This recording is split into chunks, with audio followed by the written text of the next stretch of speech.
Assalamualaikum warahmatullahi wabarakatuh. Perkenalkan nama saya Sophia Nirmalasari dengan NIM A1C02310185.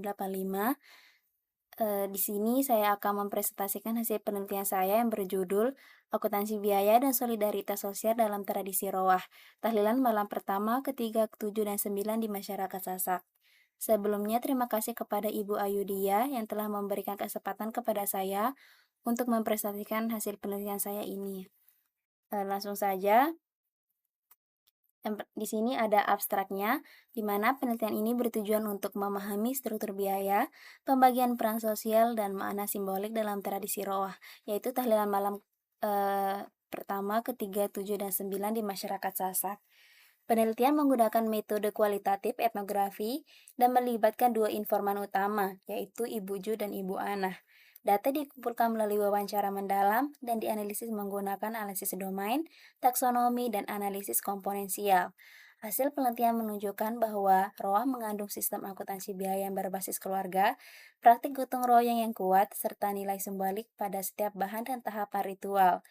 Pengeluaran terbesar berada pada hari ke-9 yaitu begawe yang menjadi puncak acara. Tradisi ini mencerminkan perpaduan antara ekonomi keluarga, solidaritas sosial, dan nilai religius masyarakat Sasak. Selanjutnya itu ada latar belakangnya.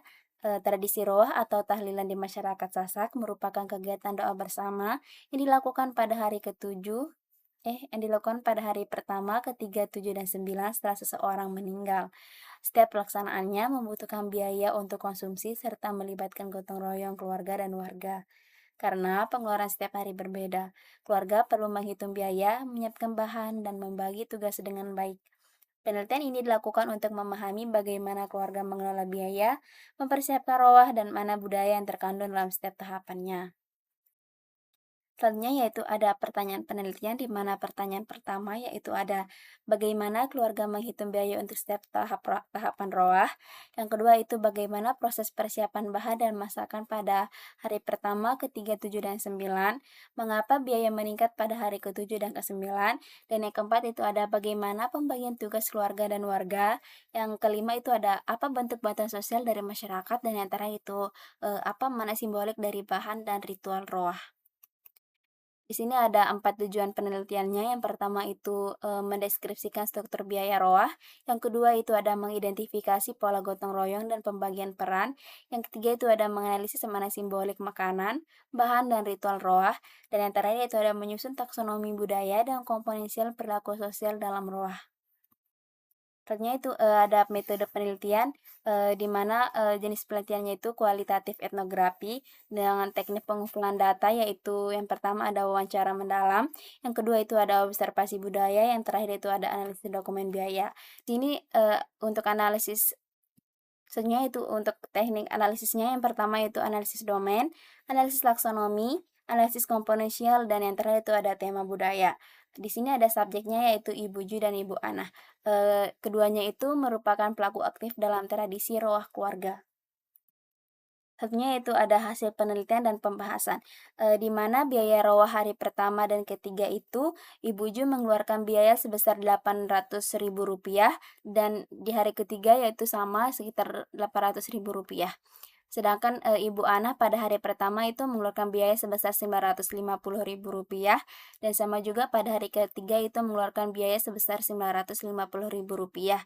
Di sini ada pun fokus biayanya yang pertama itu ada daging, kedua itu ada kacang kedelai, selanjutnya itu ada ares, rempah, minyak, gas, dan minuman.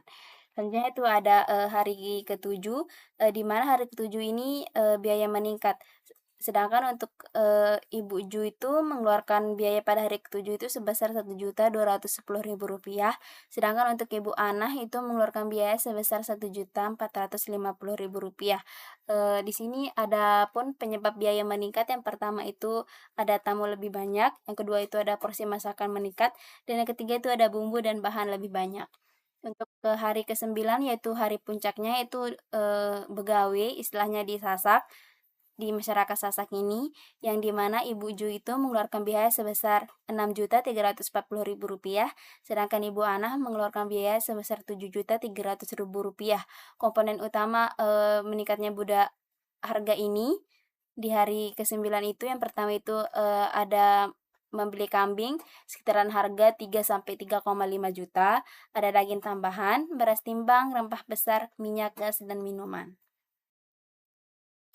Di sini ada gotong royong di mana ibu-ibu itu memiliki peran memasak, menyiapkan bumbu, sedangkan bapak-bapak itu menata tempat, logistik untuk kelangsungan upacara roah, sedangkan tetangga yaitu, dia, dalam sedangkan tetangga itu memberi bantuan berupa beras, gula, kopi, sedangkan tokoh agama itu sebagai pemimpin doa. Di sini ada mana simbolik di mana, daging yaitu, eee, mana simboliknya penghormatan tertinggi kepada tamu, ares itu kesederhanaan dan kontinuitas tradisi Sasak. Di sini ada kacang kedelai yaitu, ketabahan keluarga, rempah, mana simboliknya yaitu wangi kebaikan dan harapan untuk almarhum. Di sini ada kambing begawe merupakan sedekah besar sebagai amal. Sini ada minuman, bentuk ramah rumah tangga, dan terakhir yaitu gotong royong, kekuatan sosial dan solidaritas. Di sini untuk kesimpulan dari penelitian ini yaitu, hasil penelitian menunjukkan bahwa roh memiliki pola biaya yang teratur dengan pengeluaran terbesar pada hari ke-9. Persiapan dilakukan bersama melalui gotong royong, dan setiap bahan masakan memiliki makna simbolik tersendiri dalam budaya Sasak. Secara keseluruhan, roh mencerminkan perpaduan antara pengelolaan biaya keluarga, kerjasama sosial, dan nilai religius masyarakat. Sekian presentasi dari hasil penelitian saya. Apabila ada kekurangannya mohon dimaafkan. Wassalamualaikum warahmatullahi wabarakatuh.